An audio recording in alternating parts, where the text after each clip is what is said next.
Assalamualaikum warahmatullahi wabarakatuh. Balik lagi bersama kami di Gibran Day. Baik Kejagung maupun KPK pada saat ini tengah tancap gas untuk memberantas kasus korupsi di Indonesia.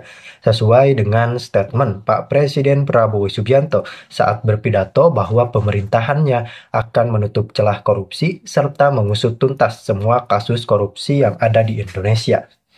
Tentu saja ini adalah sebuah sinyal baik dan positif dari Pak Presiden Prabowo Subianto. Karena bagaimanapun juga kita tahu bahwa sebenarnya kasus korupsi lah yang menjadi musuh terbesar bangsa ini. Lalu apa kabar dengan orang-orang dekat Anies yang kali ini sepertinya mulai terciduk dan tertangkap basah seperti Tom Lembong dan lainnya. Tom Lembong baru saja menjalani sidang persidangan yang menekankan dirinya sebagai tersangka. Meskipun pada awalnya penuh dengan pro kontra, terutama banyak yang berkata bahwa ini adalah pesanan politik. Namun tentunya sangat tidak masuk akal ketika disebut pesanan politik. Toh pemilihan presidennya sudah selesai, jadi memang Pak Prabowo tidak berpikir politik, namun Pak Prabowo sedang fokus untuk mengejar para korupsi.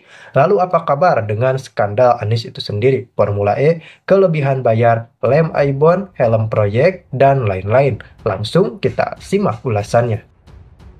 Kejaksaan Agung sedang tancap gas dalam perang melawan korupsi. Setelah membongkar timbunan harta 1 triliun rupiah di rumah mantan pejabat Mahkamah Agung, kini mereka menahan Thomas Trikasih Lembong atau Tom Lembong. Tom ditahan sebagai tersangka dalam dugaan kasus korupsi impor gula di Kementerian Perdagangan. Kerugian negaranya mencapai 400 miliar rupiah. Tom ini bukan orang kemarin sore. Dia lulusan Harvard yang menjadi Menteri Perdagangan di bawah Presiden Jokowi pada 2015 sampai 2016. Dugaan korupsi ini juga diduga dilakukan saat ia menjadi menteri. Menurut Jaksa Agung, Tom ketika itu mengizinkan pengimporan gula kristal mentah 105.000 ton oleh 9 perusahaan swasta. Nama-namanya adalah PT Permata Dunia Sukses Utama, PT Andalan Fornindo, PT Angels Product, PT Makassar Tene, PT Berkah Manis Makmur, PT Sentral Usaha Tama Jaya, PT Duta Segar Internasional, dan PT Medan Sugar Industry.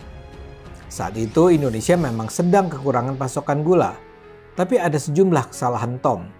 Pertama, untuk mengatasi kekurangan gula, seharusnya yang diimpor adalah gula kristal putih, bukan gula kristal mentah.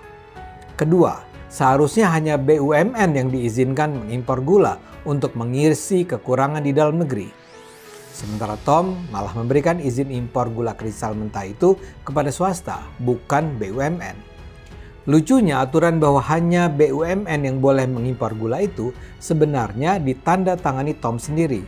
Tapi kali ini dia mengabaikannya begitu saja. Pemberian izin impor itu juga tidak melalui rapat koordinasi antar kementerian dalam rangka mengendalikan ketersediaan dan kestabilan harga gula. Tom seperti jalan sendiri. Setelah diimpor, gula mentah tersebut diolah jadi gula kristal oleh 9 perusahaan pengimpor. Padahal mereka sebenarnya tidak memiliki izin untuk mengolah gula kristal mentah menjadi gula kristal putih. 9 perusahaan tersebut hanya punya izin industri sebagai produsen gula kristal rafinasi yang diperuntukkan bagi industri makanan, minuman, dan farmasi. Setelah diolah, gula kristal putih itu dibeli oleh sebuah BUMN bernama PT Perusahaan Perdagangan Indonesia alias PPI. Yang menjadi direktur pengembangan bisnis PPI ketika itu adalah Charles Sitorus yang kini juga menjadi tersangka. Oleh PPI, gula itu dijual ke masyarakat dengan harga Rp16.000 yang lebih tinggi dari harga eceran tertinggi saat itu yaitu Rp13.000. PT PPI mendapat fee dari perusahaan yang mengimpor dan mengelola gula tersebut. Gara-gara praktek licik itulah menurut Kejagung negara dirugikan 400 miliar rupiah. Berapakah uang korupsi yang diperoleh Tom? Tidak jelas. Kejagung sendiri menegaskan penetapan seseorang menjadi tersangka tidak harus karena menerima duit korupsi. Menurut Undang-Undang Nomor 20 Tahun 2001 tentang Pemberantasan Tindak Pidana Korupsi, Tipikor, korupsi tidak hanya soal memperkaya diri sendiri. Artinya, seseorang tidak harus mendapatkan keuntungan. Yang penting ketika seorang pejabat yang dengan jabatannya mengambil tindakan yang terkategori sebagai perbuatan melawan hukum dan tindakannya itu menguntungkan orang lain atau korporasi, dia bisa dianggap korupsi. Karena tuduhan inilah Tom dan Charles kini ditahan di rumah tahanan Salemba Cabang Kejaksaan Agung. Mereka ditahan untuk 20 hari ke depan, sementara Kejagung melengkapi bukti-bukti yang diperlukan untuk mengadili mereka. Ketika didatangi Kejagung untuk ditahan, Tom hanya mengatakan ia berserah diri pada Tuhan. Penahanan Thomas Lembong ini dengan segera menarik perhatian masyarakat. Tom ini tidak bertampang seperti koruptor, bahkan bisa dibilang masa lalu Tom sangat mengesankan. Pria kelahiran 4 Maret 1971 ini mendapatkan gelar sarjana ilmu desain urban dan arsitektur dari salah satu perguruan tinggi terbaik di Amerika, Universitas Harvard pada 1994. Sempat menempuh pekerjaan di sektor finansial swasta, Tom menjabat pejabat senior di Badan Penyihatan Perbankan Nasional pada tahun 2000. Lembaga ini dibentuk pemerintah Indonesia untuk merestrukturisasi sejumlah bank dan mengurus kredit macet di kalangan swasta akibat krisis keuangan yang melanda negara-negara di Asia pada 1997 dan 1998. Karirnya terus berkembang hingga ia ditunjuk menjadi Menteri Perdagangan pada Agustus 2015. Dia sendiri mengenal Jokowi saat sang presiden masih menduduki jabatan Gubernur DKI pada 2013.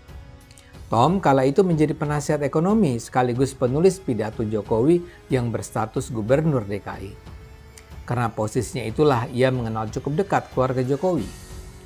Pada Juli 2016, Jokowi memberikan posisi baru kepadanya, yaitu Kepala Badan Koordinasi Penanaman Modal.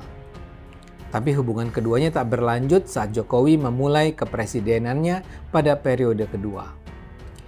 Pada Oktober 2019, Thomas tak lagi duduk di kabinet ataupun memimpin sebuah lembaga negara.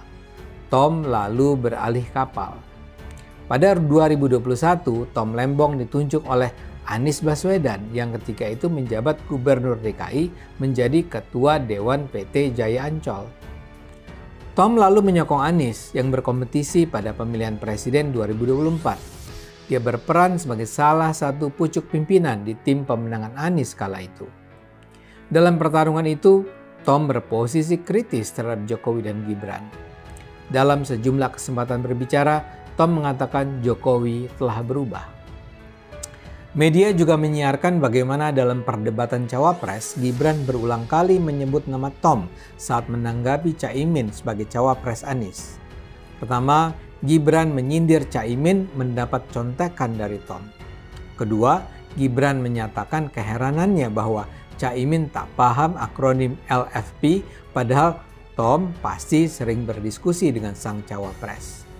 Ketiga, Gibran bertanya apakah Caimin anti nikel seperti Tom Lembong. Ketika itu Tom hanya berkomentar bahwa dia sudah memberikan contekan pada Jokowi selama bertahun-tahun mendampinginya.